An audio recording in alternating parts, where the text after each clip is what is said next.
Réunion Hydro, ça fait quoi? C'est une entreprise basée à Orléans. Alors vous allez me dire quelle relation avec l'atelier qui nous occupe tous ce soir. On développe actuellement un projet en Côte d'Ivoire avec notamment l'intervention d'une société basée en Auvergne-Rhône-Alpes. Et donc, Vernier Hydro, c'est quoi? C'est 50 ans d'expérience, principalement en Afrique. On travaille, on va dire, à 99% en Afrique depuis une cinquantaine d'années. On travaille du Sénégal jusqu'à Madagascar, en passant par le Mozambique, la Guinée, le Togo, le Bénin, donc dans une bonne trentaine de pays. Et qu'est-ce qu'on fait? Qu'est-ce que vous avez Historiquement, fait donc en Côte d'Ivoire? En Côte d'Ivoire, alors en Côte d'Ivoire actuellement, on développe un projet avec le ministère de l'Hydraulique, sous financement français, financement près du Trésor. C'est un projet qu'on a initié il y a 2 ans, en début 2019, et la semaine prochaine, on commence les premières expéditions. Vous voyez que ça demande du temps, Waouh, ça demande la beaucoup patience. de patience et de ténacité, mais on y arrive. On a mis donc 2 ans à monter, on va dire, à boucler la phase administrative et financière, et depuis un an maintenant, on s'attelle à régler certains problèmes administratifs, douaniers, contractuels. Et donc vous voyez qu'aujourd'hui, 3 ans, quasiment 3 ans après l'initiation des premières discussions, on va commencer à expédier du matériel. On a quand même commencé des activités de terrain depuis le mois de juillet. Alors qu'est-ce qu'on va faire? Le projet, donc sous financement français, a pour objectif de réhabiliter 1000 points d'eau. Ces 1000 points d'eau, donc dans 4 régions de la Côte d'Ivoire, sont actuellement équipés de pompes à motricité humaine qui deviennent vieillissantes. Et l'idée, c'est de réhabiliter les points d'eau, souffler les forages, c'est-à-dire nettoyer les forages, et installer un équipement un petit peu plus moderne qu'on appelle le poste d'eau autonome.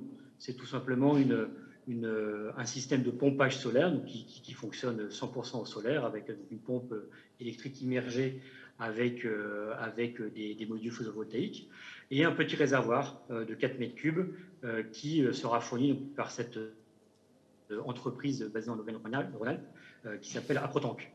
Oui. Ah, mais c'est Donc beau. voilà, donc là c'est un projet assez techniquement assez facile, hein, parce que ça va être 1000 fois le même équipement qu'on va installer, mais ça va être un défi, c'était déjà un défi administratif de monter ce dossier, de pousser ce genre de Oui. dossier, La mais difficulté ça va la être première, c'est ça, c'est le défi administratif et probablement financier sur le financement là. Oui, alors on parle, c'est pas un gros, finalement, c'est pas un gros projet hein, qu'on est arrivé, qu'on a commencé les discussions avec le ministère, avec Bercy, avec le ministère de l'économie et des finances français. C'est un projet à 18 millions.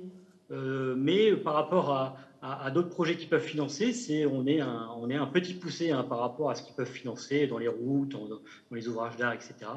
Donc, mais voilà, on passe par les mêmes procédures, par les mêmes comités d'évaluation, de validation.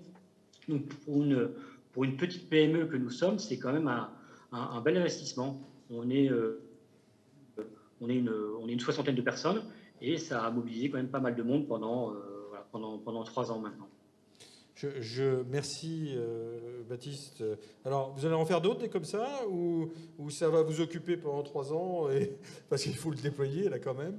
Non, non, non, on n'en est pas à notre premier coup d'essai, mais c'est le premier coup qui marche. On a déjà essayé, parce qu'en fait, on se rend compte, ça fait plusieurs années qu'on s'est rendu compte que les financements de la Banque mondiale, de l'AFD, voilà, de tous ces gros organismes de financement internationaux, tend à décroître dans le secteur de l'hydraulique rurale. Parce que nous, on est spécialisé dans le secteur du rural ou du périurbain. Et on se rend compte depuis plusieurs années que l'aide au développement dans ce secteur tend à diminuer. Et donc, on s'est décidé à chercher nous-mêmes les financements. Donc, on a provoqué la rencontre entre l'État ivoirien et le ministère de l'économie et des finances français pour obtenir ce financement-là. On a déjà essayé par le passé dans d'autres pays avec d'autres institutions comme BPI. Ça n'a pas encore abouti. Et on essaye dans d'autres pays de monter le même genre de projet. Voilà. Merci, merci Baptiste, c'est intéressant. Il y a beaucoup d'ONG comme vous, Rachel, sur la place, parce que, en l'occurrence, moi je découvre. Hein, alors, après, vous allez me dire que la plateforme dont on va parler juste après, certainement beaucoup, mais il y a beaucoup d'ONG comme la vôtre. Au Sénégal? Oui, Oui, bah, oui, au qui Sénégal, interviennent, oui, oui. Donc en fait, c'est moi qui connais pas suffisamment le sujet, quoi, en fait. Alors, des associations... Ouais. Ouais, c'est vrai. Non, mais c'est ça. Non, mais attendez, il n'y a pas de honte à le Non, dire. non, Hein, non. je veux dire.